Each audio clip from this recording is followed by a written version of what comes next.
বৃষ্টি হয়। দেখেন না, ডাক্তাররা বলছে যদি মানুষের বয়স 40 বছর হয় আস্তে আস্তে দেহের ক্ষমতা কমিয়ে যায়, রোগের ক্ষমতা বাড়িয়ে যায় না মা? আজকে কি হচ্ছে, ওই যেখানে জয়দেব বাবু গেছে সেখানে আস্তে আস্তে আমরা চলে যাচ্ছি, আজকে কালকে পরশু। তদ্রুপ আস্তে আস্তে আমরা মৃত্যুর দিকে ধাবিত হচ্ছি।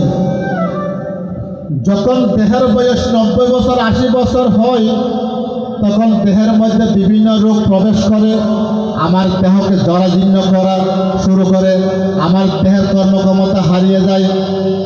এই পুরাতন দেহ, পুরাতন মাটির ঘর থেকে একটা মানুষ বের হয়ে যায়, যে মানুষটাকে বলা হয় প্রাণবায়ু। সে প্রাণবায়ু যখন দেহ থেকে বের হয়ে আরেকটা দেহের মধ্যে অবস্থান করে,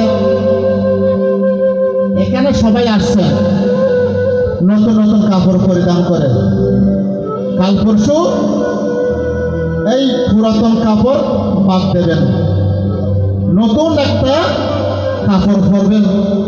তদ্রুপ ওই পুরাতন দেহ পুরাতন কখন হয়েছে? যখন 80 বছর 90 বছর 60 বছর হয়েছে তখন দেহ পুরাতন হয়ে গেছে। একটা মাটির ঘর, একটা বেড়ার ঘর যখন পুরাতন হয়ে যায় সেটা ভেঙে আমরা নতুন ফাঁকা ঘর বানাই না? তদ্রুপ আমার দেহের মধ্যে যে প্রাণবায়ুটা আছে সে প্রাণবায়ুটা চিন্তা করে আমি আর জয়দেব বাবুর পুরাতন দেহের মধ্যে থাকবো না, আমি একটা নতুন দেহের মধ্যে চলে যাব।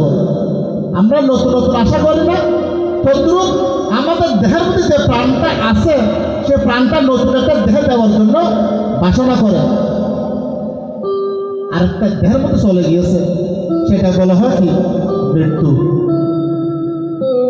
কিন্তু কোন দেহে যাবে, কোথায় যাবে সেটা বিবেচনা করবে আমার কর্মের উপর।